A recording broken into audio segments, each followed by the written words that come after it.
The official annulment documents were sitting right on the kitchen island at 6:45 in the morning. Kafoi hadn't placed them there. She discovered them when she padded downstairs to brew some dark coffee, still wrapped in her silk robe, eyes heavy with the specific kind of exhaustion that belongs to a woman who has been wide awake for almost a month. The seal on the envelope was broken. That meant Kwame had viewed them first, and it meant he had positioned them there deliberately. She stared down at the granite countertop for a long, heavy minute. Then, she turned and switched on the coffee maker. That is exactly the breed of woman Kafoi was. The kind who spots a loaded weapon on her table and proceeds to make her morning brew anyway. A decade and 2 years. That is exactly how long Kafoi had been tied to Kwame Mensah.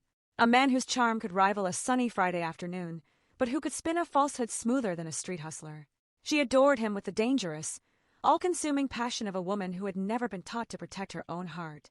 She gave him absolutely everything, right down to the last pasewa in her bank accounts. Their paths first crossed at a bustling trade exhibition in Accra.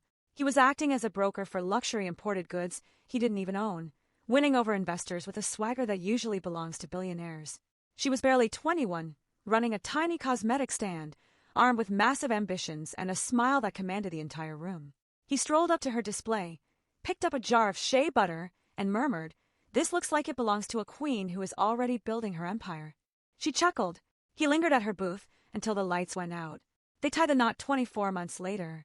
The wedding was so magnificent her father cried from the opening hymn all the way to the benediction.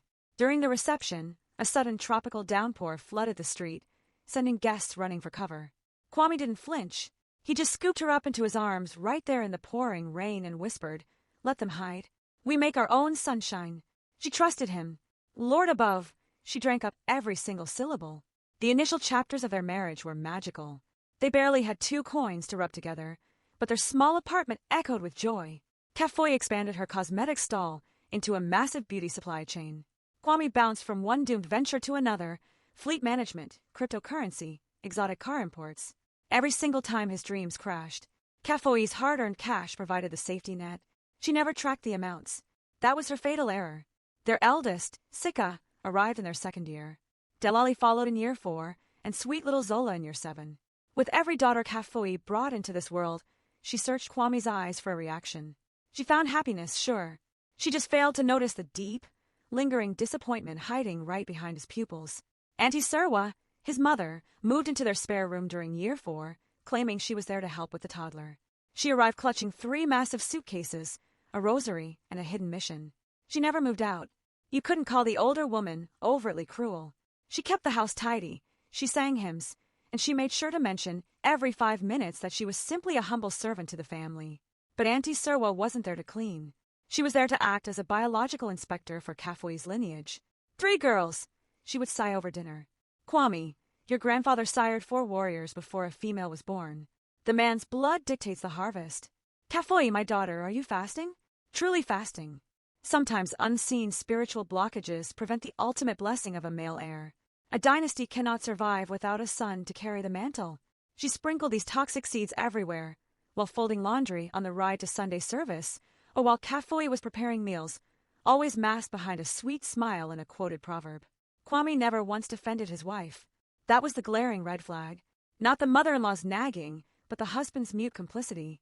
A partner who truly values you will go to war with his own flesh and blood to protect your peace. A partner who stays quiet has already chosen a side. Kafoi gripped her marriage tightly, treating it like a fragile masterpiece she had sculpted herself, because in truth she had. When Kwame's luxury car rental business went bankrupt in year 6, Kafoi's cosmetics profits wiped out his furious creditors.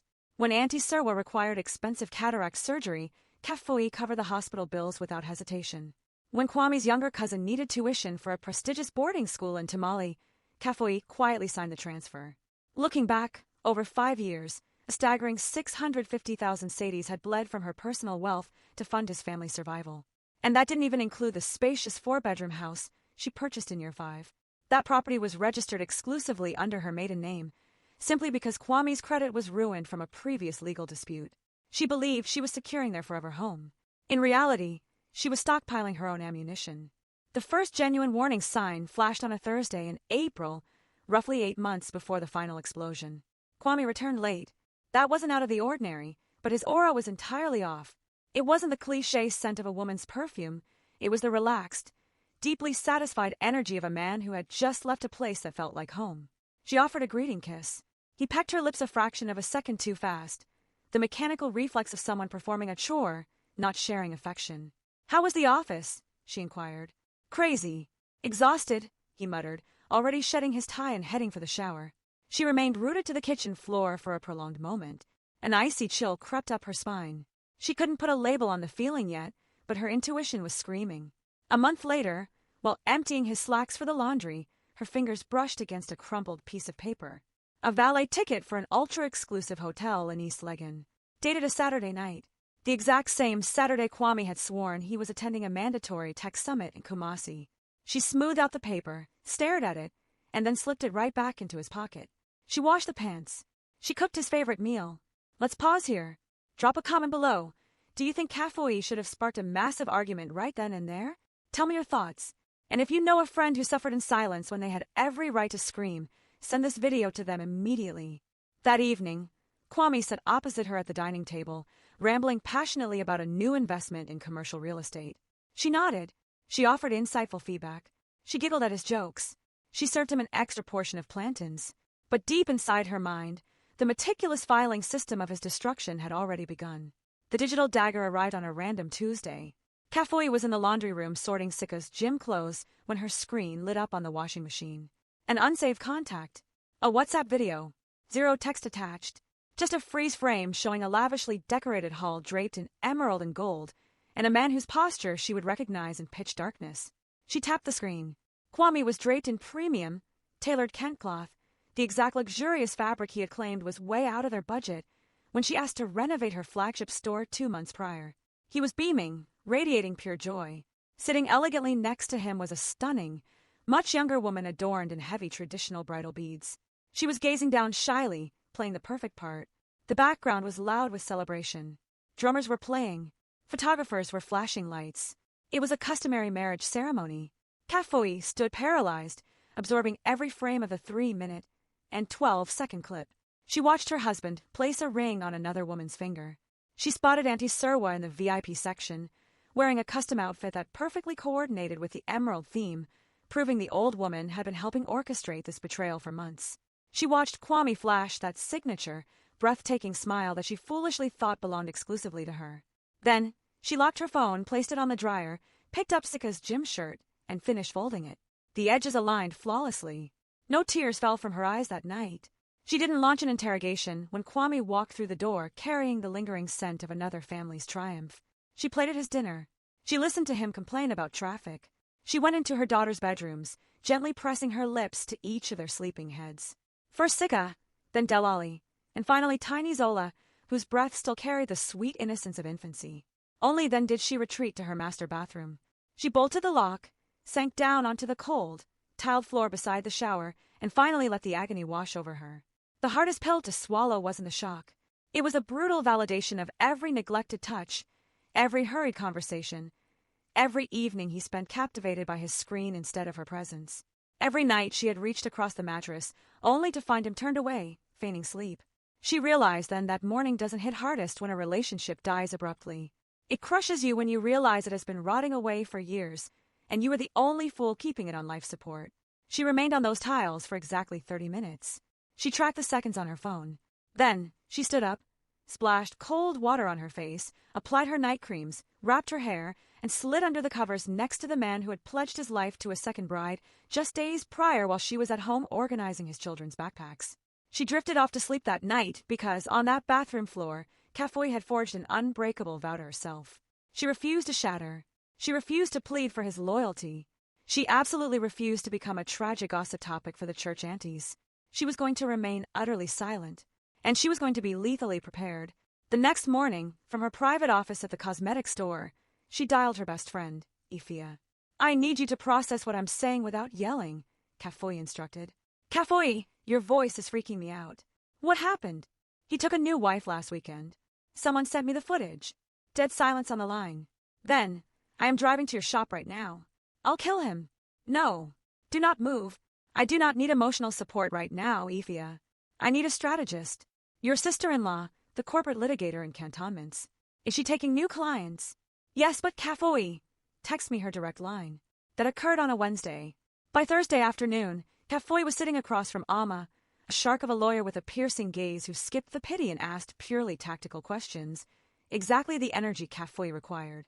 By the following Monday, Kafui had pulled 5 years' worth of exhaustive financial records, page after page of wire transfers, hospital copays, rent payments, Kwame's failed startup loans, the luxury SUV parked in the driveway that was registered in his name but actively draining her bank account every month.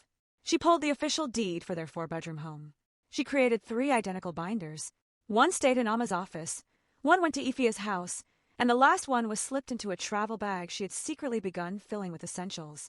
650,000 sadies, Amma stated, tapping her designer pen on the grand total. This is phenomenal leverage, especially the real estate. Since you bypassed his credit and your name is the sole proprietor, it is completely shielded. It is 100% mine, Kafui confirmed. Then you hold all the cards. You aren't nearly as trapped as you feel. Kafui offered a dark smirk. Trapped? She hadn't felt trapped. She had felt erased. And there is a massive distinction. Erased women aren't powerless. They simply operate in the blind spots. And when an erased woman decides to step back into the light, she wields the ultimate weapon, total unpredictability. She drove back to the house that evening and prepared his absolute favorite, rich, spicy goat light soup with pounded fufu. A meal that required intense labor and filled the corridors with the nostalgic aroma of a village feast. Kwame walked in, inhaled the scent, and his posture instantly relaxed. "My queen," he murmured, wrapping his arms around her waist from behind and pressing a deep, passionate kiss against her neck. A genuine embrace, the slow, comforting kind that used to erase all his sins before she even knew what crimes he was committing. She leaned into his touch. She closed her eyes, felt the rhythm of his chest, and thought to herself, "Asterisk, I am going to mourn this illusion of you. The version of you that only materializes when you are well-fed and comfortable, asterisk." "What are we celebrating?" he asked softly. "Nothing at all," she replied. "Just wanted to treat my husband. He bought it completely. Why wouldn't he?"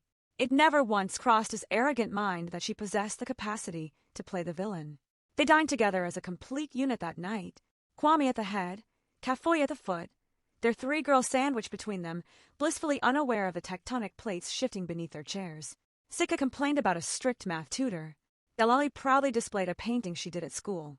Zola dozed off right before the fruit was served, and Kwame scooped her up into his massive arms to carry her upstairs.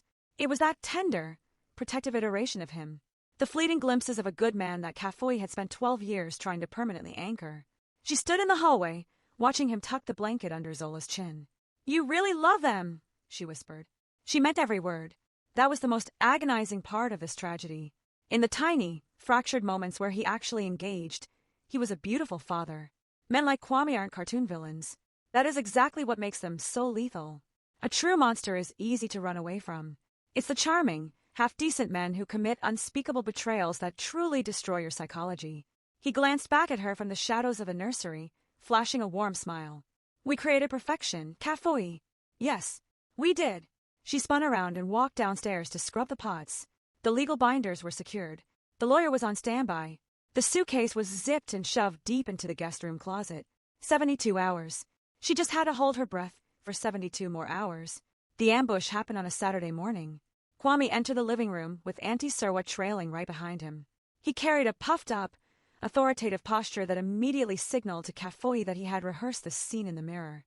He had mapped out a script where he confessed, she wept, and ultimately, she submitted to his new reality. Auntie Serwa took her seat first, crossing her ankles. She wore her signature mask of pious sympathy, the expression she utilized right before she drove a knife into your back while quoting scripture. Kwame sat opposite Kafui. He stared down at his hands. "Kafui, there is a heavy matter I must share with you," he began, his voice dripping with fabricated remorse. "I am already aware," Kafui stated flatly. He blinked, thrown off script. "I know about Abina. I know about the traditional ceremony in East Legan. I have been watching the footage for almost a month." All the blood drained from Kwame's face. Auntie Serwa's jaw practically hit the floor. Kafui didn't pause. "I hold the floor right now." Her tone was glacial, stripped of any human emotion, which made it absolutely terrifying. She reached into her tote bag, pulled out the thick, bound folder, and dropped it onto the glass coffee table with a heavy thud. "Do not interrupt me, Kwame. Both of you need to sit still and listen, because I have been rehearsing this monologue, and I will deliver it without interruption." The binder sat between them like a ticking bomb. Kwame stared at it in horror. Auntie Serwa's eyes darted frantically across Kafoi's face, desperately hunting for a sign of weakness. A shaking hand, a tear rolling down her cheek, the hysterical breakdown of a defeated wife. She found absolute zero. What she witnessed instead made the older woman's stomach drop. It was the terrifying serenity of a general who had already conquered the city. "What is inside that?" Kwame stammered. "See for yourself," she commanded. When his hands shook too much to reach for it, she flipped the cover open herself. She rotated the first page, so it faced him. 60 months of banking history. Every single outward transaction, highlighted in neon pink. Notice how often your name graces these pages. Your mother's eye surgery. Your cousin's tuition in Tamale. The monthly lease payments for your supposed headquarters, while your business was practically a corpse. And through all of it, I smiled, I served your meals, and I kept my mouth shut. 650,000 sadies. She tapped the bold number at the bottom. Money isn't the foundation of a marriage, Kafui. A holy union is not a bank ledger. Auntie Serwa suddenly screeched, recovering her holy indignation. "You are absolutely correct." Kafui snapped back, locking eyes with her mother-in-law with a glare so intense the older woman physically recoiled. "A marriage is not a ledger. But you treated me like an ATM the second you moved into my space, consumed my groceries, allowed me to fund your medical care, and then slithered behind my back to procure a fresh incubator for your son because I only gave you granddaughters. So do not dare lecture me on the sanctity of marriage." Auntie Serwa swallowed hard and fell utterly silent. Kwame slammed his palms on his knees. "Kafui, please, I know how terrible this appears." "It doesn't appear like anything, Kwame. It is exactly what it is," she replied smoothly. She flipped to the back of the binder. The property deed. His name was entirely absent. Property of Kafui Mensa. Sole proprietorship, asterisk dated 5 years ago. "This structure belongs entirely to me," Kafui announced. "I funded it. My signature is the only one recognized by the state. When I walk out that door today, I am not fleeing my sanctuary. I am evicting you from yours." Evicting. His voice cracked, high and pathetic, and in that fleeting second, Kafui witnessed it. The sheer terror, the devastating reality, crashing down on a man who had fatally confused a woman's grace with stupidity. "Kafui, you can't just—" My daughters travel where I travel," she stated. It wasn't a negotiation. It was a gravitational law. Sika, Delali, and Zola have never spent 24 hours without me taking care of them. Today will not be the exception. "You are not stealing my children." "I am not stealing anything." She closed the binder with a sharp snap. "I am relocating them. You are free to visit. You can FaceTime them. You can play the role of dad, a role you are surprisingly decent at when it suits you. But they will reside with me in the new townhouse I secured yesterday, a home you will never have the privilege of setting foot inside." Auntie Serwa attempted one last desperate offensive, her voice stripped of its religious polish, revealing the bitter panic underneath. "You think you're the first African woman to share a husband? You think you are royalty? This is how our culture works. You swallow your pride and you endure. I resign." 2 simple words. Kafui delivered them with the calm satisfaction of clocking out of a grueling shift. "I resign," she repeated, almost whispering it to the ceiling. "I resign from compromising. I resign from turning a blind eye. I resign from chopping myself into tiny, digestible pieces to fit into a life that was vastly inferior to my potential. I am done." Kwame shot up from his seat, knocking the chair backward. She had witnessed his temper tantrums before, the shouting, the punching of walls. But this was something new. This was the frantic, suffocating panic of a drowning man. Tears spilled over his lashes. 12 years, Kafui. A dozen years. And you are throwing it all in the garbage over one mistake. She gazed up at him. She looked at the broad shoulders she had rested her head upon during her darkest days. She looked at the hands that had held hers through the agonizing pain of a silent miscarriage years ago. She looked at the ghost of a man she had worshipped so intensely she had completely forgotten how to worship herself. "I am not leaving because of her," she said, her voice dropping to a gentle, steady hum. "I am leaving because of the decade of neglect that made you think bringing her into our lives was acceptable." She pointed to the heavy binder. "She is just the excuse I needed to finally open my eyes." Kafui stood up, smoothing the front of her tailored slacks. She grabbed her designer tote from the armchair. Her luggage had been sitting in the trunk of Ephia's car since 6 a.m. Ephia is idling at the end of the driveway with the girls. "I packed their things last night. I didn't cause a scene this morning because they are innocent, and I refuse to make them carry the weight of your betrayal." Kwame lunged forward, grabbing her wrist. "I beg you," he choked out, his facade completely shattered. Kafoi, I swear to God I will undo it. I was foolish. My mother pressured me. Just tell me what I need to do to fix this. She paused. She looked at his desperate, tear-streaked face. For a brief second, she saw the broke, ambitious boy at the cosmetic stall. But that boy was dead, and she was no longer a naive 21-year-old girl.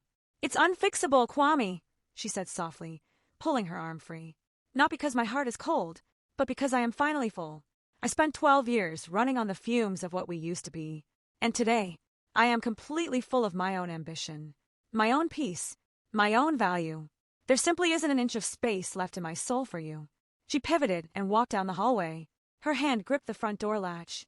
Auntie Serwa, Kafoi called out, not bothering to look back. I paid for your vision correction. I funded your arthritis treatments for 4 years. I put your grandson through private school. I did it silently because I foolishly believed we were family. The house was deathly quiet. It was a very charitable donation to a family of strangers.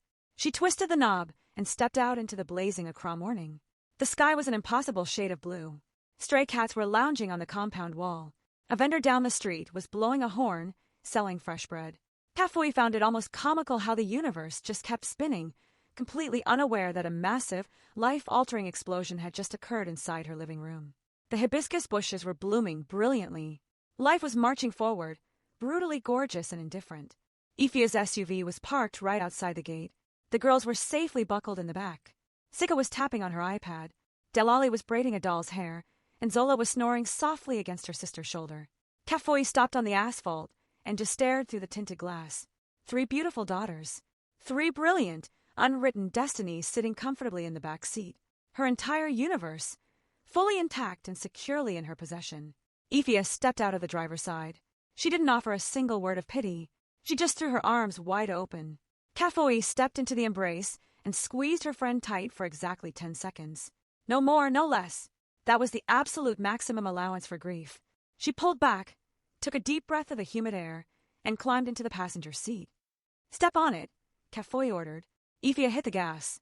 4 months later, Kafoi's cosmetics empire launched its 3rd massive location in a prime commercial district.